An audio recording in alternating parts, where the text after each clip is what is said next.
Hello, virtual family. Welcome to Transformation Thursdays, and I am your host, Krishna Escobar, founder of Social Change Coalition.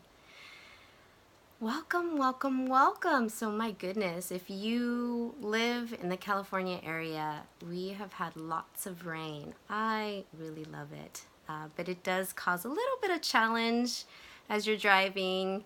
Lots of rain and puddles and sometimes flooding. So, I hope everybody is staying safe, giving yourself a little bit more time to travel from here to there, wherever your destination journeys take you. So welcome. Transformation Thursdays. I have this beautiful art in the background here. My beautiful friend, artivist friend Kim Tabe. She is amazing. And if you don't know about her, go check her out. She's on most social media outlets. So this is one of her amazing untitled pieces, but really speaks to me a lot about the idea of transformation. And so I wanted to have it as our background for today. We'll see how many other sessions I choose to have it. So hello, welcome everyone. Just want to check in. How are we feeling today before we get started and thinking and talking a little bit more about communication for liberation and community building? How are we doing? Staying dry, I hope. Getting into the groove of setting intentions and being thoughtful and purposeful in that way. Yeah. Well, I hope everybody is staying safe, and thank you for joining me today. So let's talk a little bit about communication for liberation and community building. Now, this is our third session. So in the past sessions, we've talked about moralistic judgment and have been thinking a little bit about how judgments are used and how that impacts our communication as a block. We've spoke of making comparisons and that being another form of judgment, but in its own right, having a particular different nuance in terms of the patterns that we express and also some of the outcomes, if you will, that happen when we engage in that particular pattern. Today, we're going to be thinking about the third block, denial of responsibility. So we're going to think a little bit about that today. And then our final session on this particular topic, unless the need arises for us to talk a little bit more, is exploring life-alienated communication patterns, specifically as it relates to demands. And so we'll be talking about that on our very last session on this topic on January 31st, where I'm going to be going live from the island of Hawaii, the Big Island, taking a small trip out there to develop some collaborations with an amazing artivist who is doing wonderful international work out there. So, I want to join everybody as we think and talk a little bit about this. And as we think a little bit about one of the number one components when we think about community building is the capacity for us to engage in collaborations. Collaborations could seem fairly simple, maybe for others, maybe a little bit more complex. But collaborations are one thing when our group is very homogeneous, meaning that we are all very similar. We have similar value systems, we have similar cultural norms. What offers a little bit of a layer of complexity, such as what we experience in the US, particularly here in California and Southern California and other parts of the nation that are very diverse, is really thinking a little bit about cross-cultural communication and cross-cultural collaboration. Cross-cultural collaboration is very unique in that we have lots of different types of nuances as it relates to cultural norms. So when we think about collaborating as a core element of community building, cross-cultural norms and cross-cultural nuances to the way in which we express ourselves, including communication, is a really important element to think about. And as I mentioned, the focus of these sessions have been communication for liberation. Liberation meaning how we feel empowered and inspired to really engage in the idea of building community with others. So let's think a little bit about that third element that I just mentioned that we're going to really focus on today. Denial of responsibility. So to my community that's joined me in the chat box, if you'd like, when you hear that concept, denial of responsibility, as a communicative block, before we get into some nuances of what that is or what that looks like, I wanted to open up to you, my family, my community that's joining. What do you think that is? What could that mean? What could denial of responsibility mean when we're thinking about communication? What could that be? What could that mean? Any thoughts? Any ideas? What could it mean? Sorry about that, guys. Apparently somebody wants to talk to me on Facebook Messenger.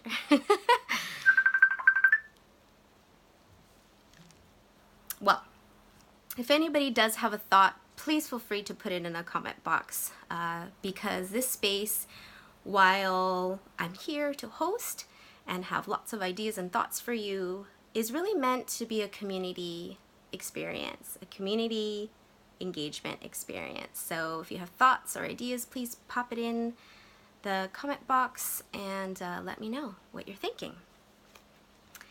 So when we think a little bit about communication, and as I mentioned, we're going to talk about denial of responsibility as a communicative block. But let's go back a step and think about communication. So communication is a reciprocal act. It's an act or an action, a behavioral action. And that means that we can do this in various ways. So communication isn't necessarily just verbal.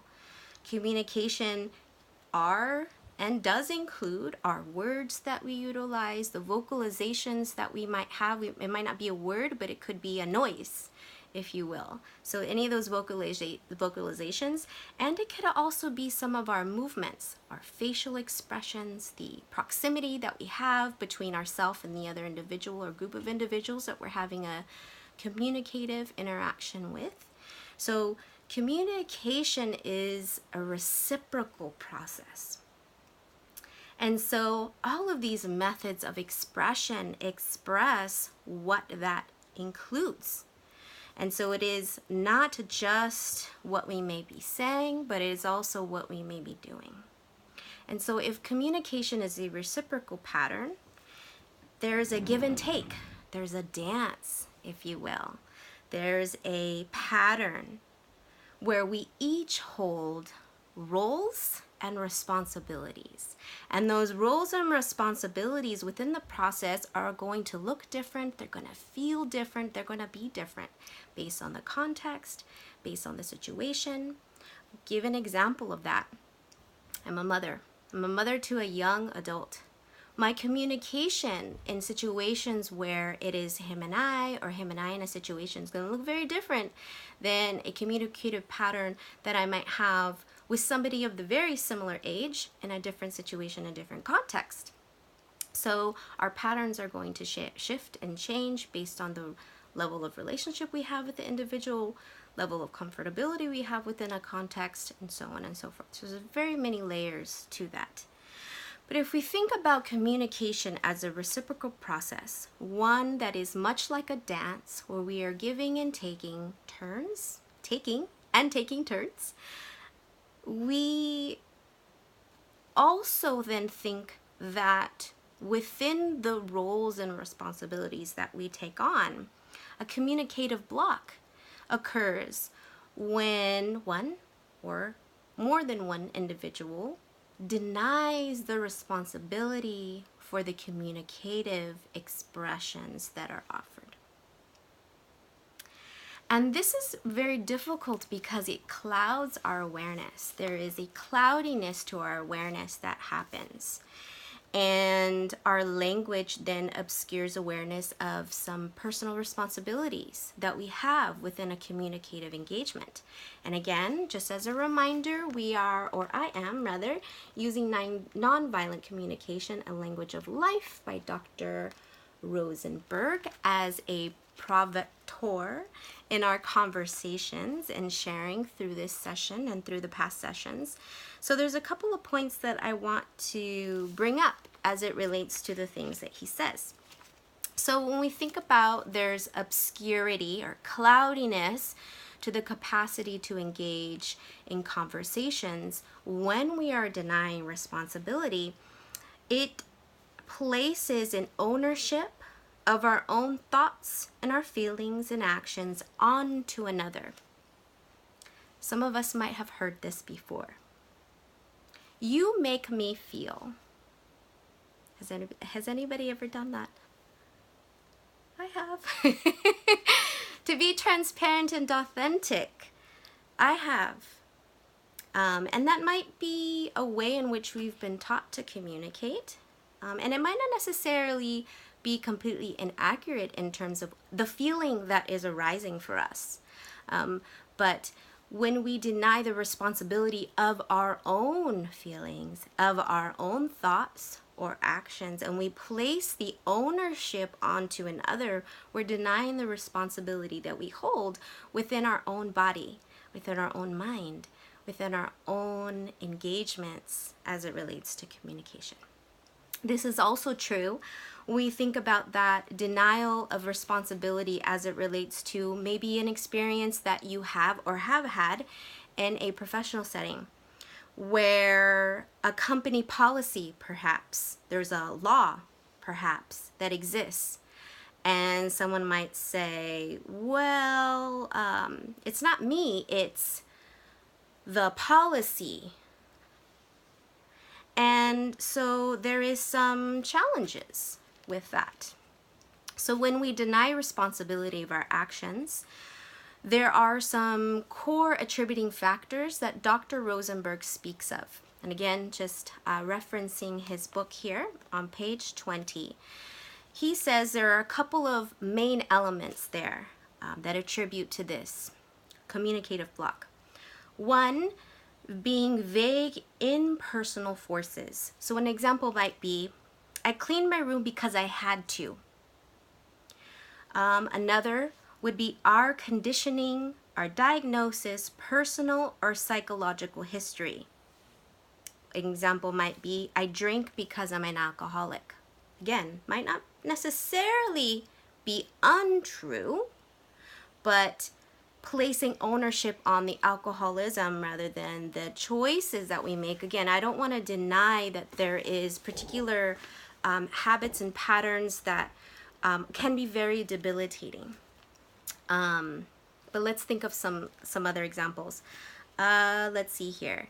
Another example he gives is the idea of group pressure. I started smoking because all my friends did. Could also be true. Another example, institutional policies, rules, and regulations. Example, I have to suspend you for this infraction because it's the school policy. I'm an educator by trade, and thinking about this particular point rings really strongly to me personally as an educator because the U.S. has one of the highest incidences of suspension and expulsion of students. And so when we think about, we create policies and really thinking, well, I feel that the student isn't complying with whatever is expected in the school environment, so then the policy then dictates expulsion. There is less of a responsibility placed on what the feelings and thoughts and actions might be for the school personnel, rather than really communicating what is the need that is existing. A need for safety, perhaps, or need for engagement of the student, or whatever the case might be. And so thinking about this specifically as it relates to denial of responsibility really begins to shift some of the ways in which we think about this. Dr. Rosenberg says, We are dangerous when we are not conscious of our responsibilities for how we behave, think, and feel. And the elements of what is dangerous is that at the core of communication, as I've mentioned, is that it's reciprocal. There's a back and forth. In linguistics, we say we open and close circles of communication. And that's kind of a really lovely poetic way to say that when we're communicating, we are opening spaces for that reciprocal interaction, that dance to take place. When we deny responsibilities for what we may feel or what we think or what we act upon within the realm of that dance or that interaction, it makes it very difficult for us to begin to build collaborative alliances with one another and community. And so thinking about this further, when we believe that we have to do something, so others have to also do something, we deny the very basic capacity of choice.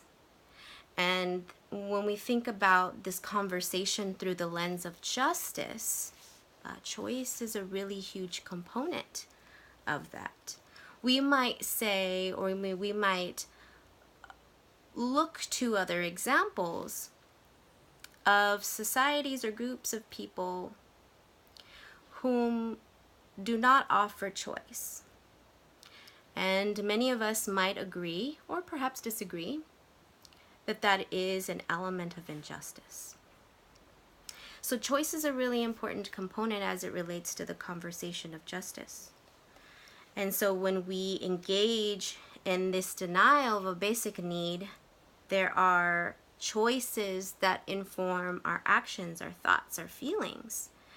And that in and of itself is an opposition of our capacity to be self-kind, to engage in self-kindness.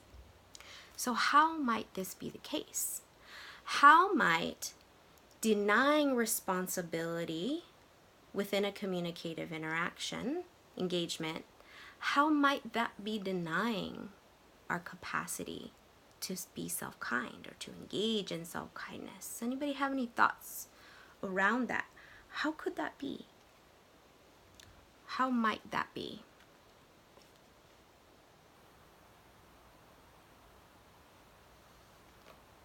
Any ideas? So again, we're thinking about denial of responsibility as a communicative block in engaging in communication for liberation. So Dr. Rosenberg says something else, and if anybody has a thought, please feel free to put it in the comment box and we'll come back to that. He says, we can replace language that implies a lack of choice with language that acknowledges choice. And I pause when I first read this many, many years ago, because I, like many of us, experience and currently live within a society that engages heavily in a value system of compliance. I call it directions and corrections. So we engage, or we have engaged, been socialized within, and perhaps still engage in engaging, perpetuating the cycle and pattern of correction-based value systems. So if something is right and something is wrong, then we make distinctions, we polarize. And in such a system, it makes it easier for us to then say, it's not my fault. You upset me. You made me mad. Or, it's not me, it's the policy. And while that might be true, there might be policies, and we might be placed in a situation where we are asked to uphold whatever these might be. And I want to deny that there are things in place that exist to consider our safety. But instead of saying, you can't run across the street, a parent might say something of that nature to their child to keep them safe. They might say, you can choose to hold my hand or not cross the street, because we're thinking about safety. And so thinking a little bit about language that implies a choice, language that offers a denial or a lack of choice versus language that it denies or that acknowledges a choice are two very different ways in which we might think about this conversation. So when we think about it through the lens of communication for liberation, when we deny our responsibility in the dance and the reciprocal nature of communication and in the dance, and we have yet to afford ourselves the kindness of identifying, what are my thoughts? What are my needs? What are my feelings? Of course, it's on somebody else or because of somebody else. And thus, in that regard, self-kindness could be quite a radical act, because it is in defiance to a compliance-driven society or culture that many of us have been socialized within and are continuing to live within. And some of us, whom are still exploring this in more depth, have not given ourselves, again, kindness, time to really raise our awareness that we ourselves are engaging in that. We are also perpetuating the cycle of this. And within a compliance-driven society,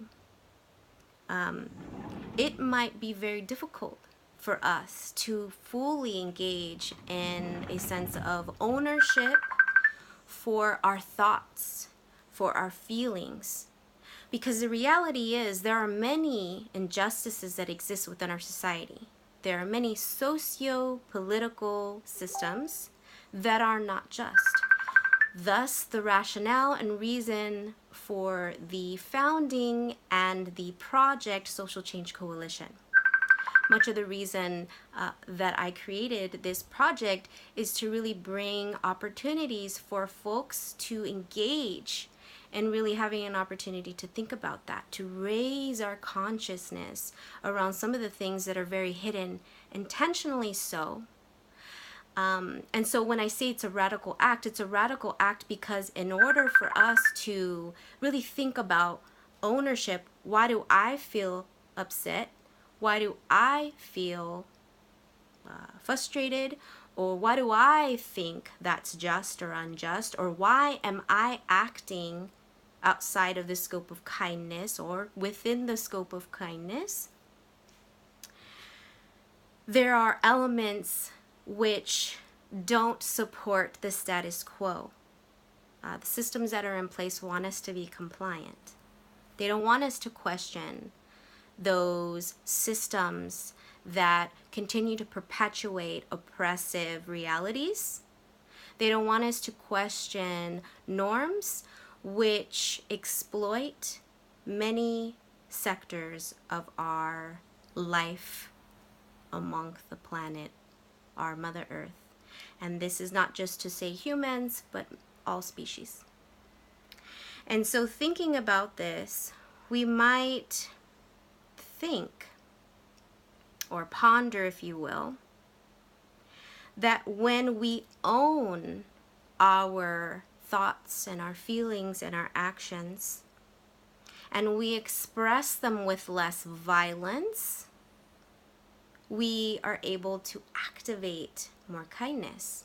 And when I say violence, I'm being reminded of the conversation that we had last week. We were thinking about judgments, comparisons, and how it elicits a need to defend ourselves. And so when we're thinking about denial of responsibility actually is a piggyback off of last week when we're thinking about engaging in the instinctual need or desire to defend ourselves for survival, psychological survival, because we feel that we are being violated. There is a psychological violence that's happening there, aggression. And that psychological aggression that happens when we are placed within a system of compliance, it makes sense that we would engage in denying responsibility. But in and within the immense intellect that humans possess, taking responsibility for what we feel, what we think, and how we behave allows us to have higher awareness of what we feel and what we need. And if we have an awareness of what we feel and what we need, we can express that to others. And so then we can say, as opposed to saying, you make me feel angry, sorry, not to point at my family, another way to approach that with taking ownership and responsibility and to minimize communicative blocks, because if somebody hears us saying, you make me, they are going to get defensive. Right now, we're engaging in defense. That's why we are denying responsibility. And then, of course, it's just a snowball effect of needing to protect ourselves. And so instead of moving closer to each other to build community, we're moving farther away. So a replacement of that might be, when you said shut up, I don't know why that just came to my head, but when you say X, Y, and Z, or when you said X, Y, and Z, I felt angry. Do you see the difference? You made me angry, which the person's words had a reaction, which elicited feelings of anger or frustration. But the anger or frustration is within us. It is our anger and frustration. And there are external stimuli that do affect what we feel and experience, but it is nonetheless our own feeling and thought and behavior. And so when we're able to take ownership of what we feel and what we think and how we interact and engage and behave, it allows us more opportunities to engage in liberation, because we are liberated. Because we are building more awareness and skill around what we feel, what we need, and we're being kind to ourselves with acknowledging that, and we're using communication as a way to empower ourselves to engage with others. Because I would agree wholeheartedly that it is really vital that we're authentic with those whom are speaking to us in a way that we feel is unjust. To be kind to yourself is to be authentic with that. But when we're doing it through the lens of nonviolent communication and communication for liberation, we do that with kindness and compassion. We have that at the highest level of our value system rather than compliance-driven values. So if compassion and kindness is of our highest value, then we're going to be honest about our needs, we're going to be honest about the situation, and we're going to engage in communication in ways that are more authentic. So we reduce communicative blocks by choosing to take on responsibility rather than denying our responsibility for those elements that occur within a communicative engagement.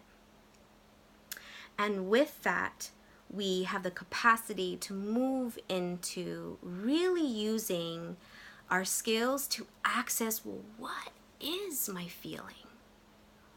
What is my need? And in doing that, we have the capacity to build collaborations with others.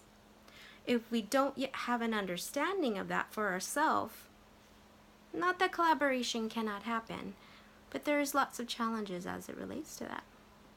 So I wanted to open up to my community, my family who's joined me for this live session. Does anybody have any thoughts as it relates to denying responsibility? Has anybody ever done that? I know I definitely have done that, as I mentioned, but willing to put themselves on blast, if you will, and share a situation? Or does anybody have a question as it relates to a situation or a personal experience that we might as a community think about or expand upon? Any thoughts around this particular topic?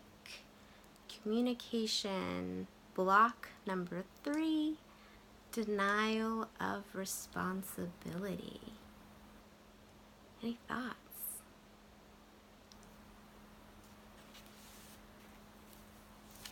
Any thoughts? Well, I want to thank everybody who tuned in today. Thank you so much for joining me for this session of Transformation Thursdays. I am your host, Krishna Escobar, founder of Social Change Coalition, a grassroots global justice project with a goal of facilitating an agent of change mindset. And this topic that we've been exploring is one of the core foundational elements, because how we communicate with each other allows us to build collaborations and community with others, or have more challenges as it relates to that. So if we are really wanting to create movements of change towards democracy, equity, and justice, thinking about our communication is a really important key element of that. Well, if we don't have any other thoughts, I want to thank everybody again for joining me. Our next session will be January 31st. And if you joined me at the beginning of the video, you heard me share, and I will share again, that for our January 31st live session, I will be hosting you live from the big island of Hawaii. So hopefully I'll have found some awesome Wi-Fi with some awesome nature background for you all. Thank you so much for your feedback. I have a comment. Thank you. I'm going to try to apply this to my daily lifestyle for sure. And know that whenever we're engaging in new patterns, we need to be kind to ourselves. So sometimes we, with all the best intentions and purpose, we have the goal to achieve something, and maybe we didn't do the best as we had hoped. Or maybe we tried and then we got really frustrated and then our natural pattern came back. So know that whenever we're gonna engage in developing a new skill, be kind to yourself and can keep at it, because know that the more that we engage with intention and purpose, the higher likelihood that our success will be fruitful as we persist. And then before you know it, engaging in some reflection to look back, wow, I really am engaging in that. I really am taking this on. So thank you for the feedback, and thank you everybody for joining me today. I wish everybody a wonderful rest of your week. For those that are in the Southern California area, I hope that you guys can join us. Social Change Coalition, we're hosting lots of different cool stuff in the area for MLK Day weekend. So we're going to be participating in a parade on Saturday. We're hosting a beach cleanup and a full moon meditation in Long Beach on the 21st. So if you're in the area, take a peek on our website, on our calendar. There's lots of different events that are happening all in the community, and also ones that we're hosting. So I hope everybody a wonderful rest of your evening and week. And if you're in an area with rain, stay dry and be safe. Give yourself extra time so that you stay safe. So much love and kindness to all of you. I will see you on January 31st. Take care.